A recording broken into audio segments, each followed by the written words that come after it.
शायद मैंने तुम्हारी तकलीफ कम की। ज़मरुद। या शायद तुम्हें उस दानिया की कमी महसूस हुई, तुमने मुझे उसकी जगह पर रख दिया। ज़मरुद, सच बताओ अदनान, मुझे देख के तुम्हें उसकी याद आई थी? ऐसे मत कहो। मुझे छुआ था तो उसके बारे में सोचा था तुमने? ज़मरुद बस करो, ज़मरुद बस। क्यों कर रही हो मेरे साथ ऐसा? अब बस भी करो। अगर वो औरत तुम्हारे लिए इतनी अहम थी कि तुमने उसे छुआ, इतनी खास थी कि उसके साथ रहना चाहते थे, तो मुझे उस बारे में क्यों नहीं बताया? तकलीफ होती थी ना तुम्हें? ज़मरुद, वो मेरे लिए इतनी अहम नहीं थी कि मैं तुम्हें बताता। मैं तुम्हें यही कह रहा हूँ कि वो मेरे लिए मैटर नहीं करती थी। ठीक है, शायद शुरू में ऐसा होता था, लेकिन वो शायद सिर्फ शुरुआत तक ही था। और फिर जब मैं तुमसे मिला तब मुझे एहसास हुआ कि दानिया के साथ जो कुछ भी था वो मोहब्बत नहीं थी। ज़मरुद, जिस तरह तुम्हें देखा ऐसे किसी को नहीं देखा। किसी के लिए जंग नहीं लड़ी, किसी के लिए तकदीर बदलने की कोशिश नहीं की। ज़मरुद, यकीन करो, मैं सिर्फ तुमसे मोहब्बत करता हूँ।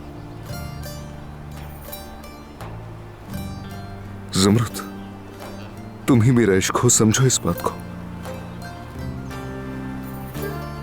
तुमसे ज्यादा जरूरी कोई भी नहीं।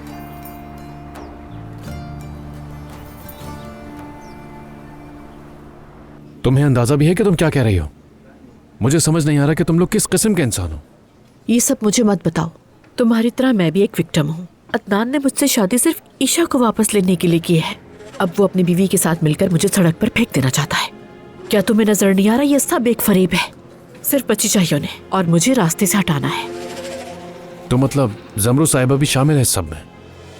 ये कैसे हो सकता है? मतलब उन्होंने अदनान को तुम्हारे हवाले अपनी रजामंदी से किया? ऐसी बात नहीं है। जाहिर है वो बीमार थी। जैसे ही सेहतयाब हुई तो सब जान गई, लेकिन उसने गुस्सा करने के बजाय अपने शौहर का साथ देने का फैसला किया। नहीं, ये नामुमकिन है।